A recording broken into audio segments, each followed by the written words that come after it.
ស្រីលោម្នាក់នៅក្បែរហេតុអ្វីបងមិនចេះថែរក្សាដល់ពេលបាត់បង់ជីវ៉ាទើបបងដឹងថាឯងកាខ្លាំងអូននៅក្បែរចេញតែរករៀងប្រចាំ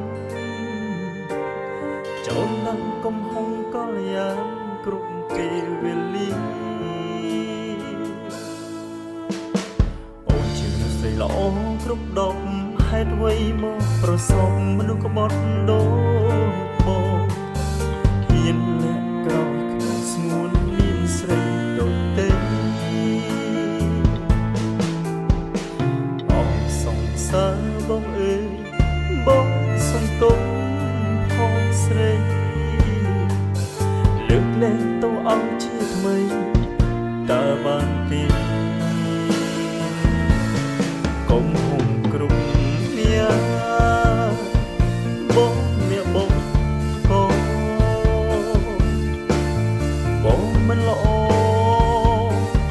ទើបអូនចាកចេញតើពេលណាទេ